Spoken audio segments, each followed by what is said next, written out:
Buenas noches, otra vez por acá, después de unas vacaciones forzadas.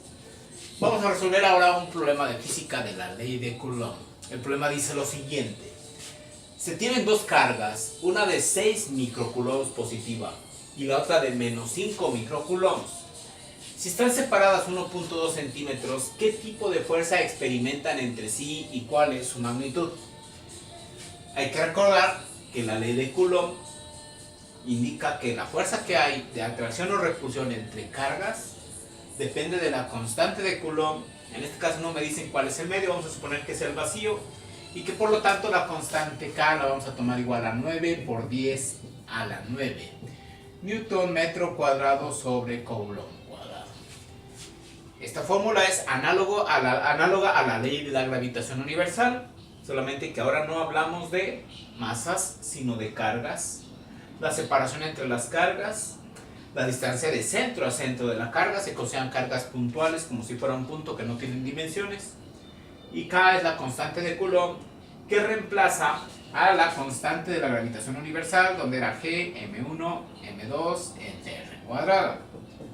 La diferencia es que en la ley de Coulomb puede haber atracción o repulsión, y mientras las masas todas son positivas, solamente se experimenta fuerza de atracción en la ley de la gravitación universal. Entonces vamos a tener que usar esta fórmula. Se utiliza el valor absoluto de las cargas. No podemos poner el signo de las cargas porque eso implicaría que la fuerza es positiva o negativa, lo cual no tiene sentido hasta que no hagamos un diagrama y observemos hacia dónde va la fuerza. Entonces todavía he visto gente, incluso algunos profesores de algunas otras instituciones, que le ponen el signo a las cargas para calcular la fuerza. Y luego consideran que si es negativa es de repulsión. No. Eso lo vamos a analizar dependiendo de los signos. Una carga es positiva y otra es negativa. La ley de la atracción de las cargas nos dice que cuando las cargas son del mismo signo, del mismo tipo, sería fuerza de repulsión. Y cuando son de signo contrario, entonces sería fuerza de atracción. Entonces aquí entre estas dos cargas va a haber una fuerza de atracción. Dependiendo dónde ponga yo la carga positiva o la negativa, dibujaría la línea de acción de la fuerza. Esta es la fórmula que voy a utilizar, recordando que las cargas que están en microcoulombs, el prefijo micro representa 10 a la menos 6. Es decir, 5 microcoulombs son 5 por 10 a la menos 6 coulombs. Tenemos que tener unidades concordantes al sustituir en la fórmula. Entonces depende a quién analicemos. Si esta es la carga 1 y la pongo del lado derecho y analizamos la carga 1, ¿qué efecto genera la carga 2 sobre la carga 1? La carga 2 va a tratar de atraerla, entonces se pone la fuerza hacia la derecha. Es la fuerza que ejerce la carga 2 sobre la carga 1, siendo esta la carga positiva. Iría hacia la derecha, entonces si yo manejara un sistema coordenado positivo hacia la derecha, entonces sí podríamos decir que es positiva. Pero ¿qué tal si yo analizo la fuerza que actúa sobre la carga negativa? ¿Quién genera la fuerza? La carga positiva. ¿Qué trata de hacer la carga positiva? Atraerla, jalarla. Entonces ahora, esta es la fuerza que generaría ¿quién?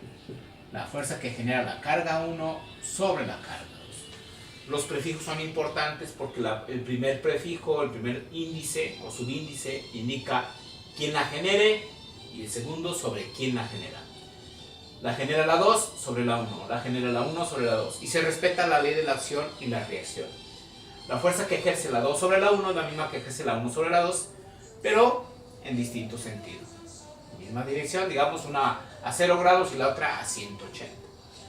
Si las hubiera presentado la carga negativa a la izquierda, ¿qué hubiera ocurrido? La fuerza que genera la carga positiva hubiera sido de atracción y entonces esta es la fuerza que genera la carga 2 sobre la 1. Y entonces iba a ser exactamente lo mismo, pero depende cómo pongamos nuestras cargas.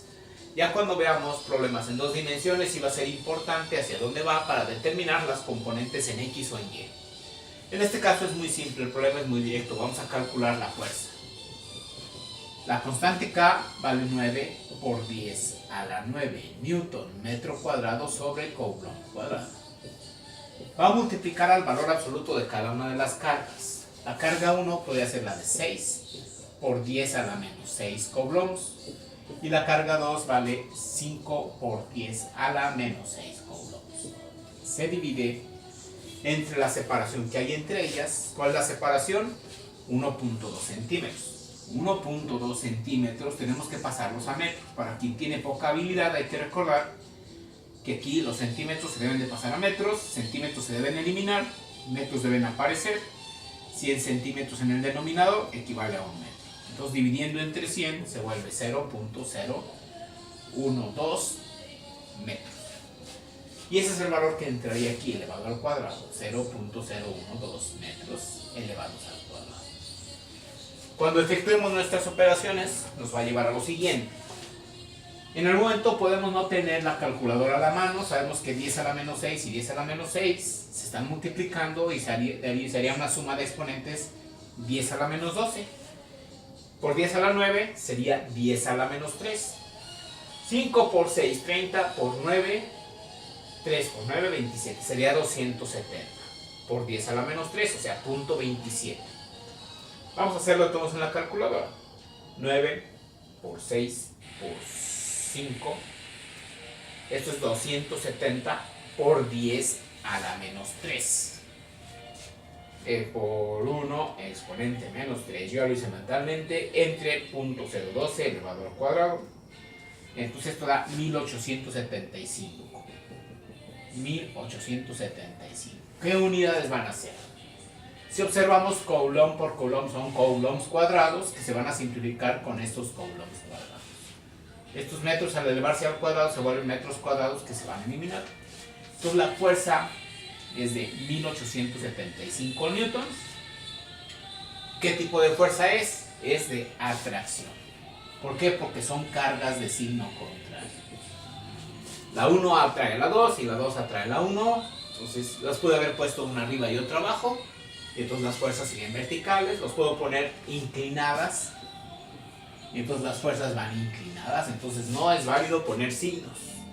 Ya los signos se les asignarán a las componentes cuando lo hagamos como suma de fuerzas de 2 o más fuerzas entre cargas. Este era un problema muy sencillo. Espero que hayan captado la idea.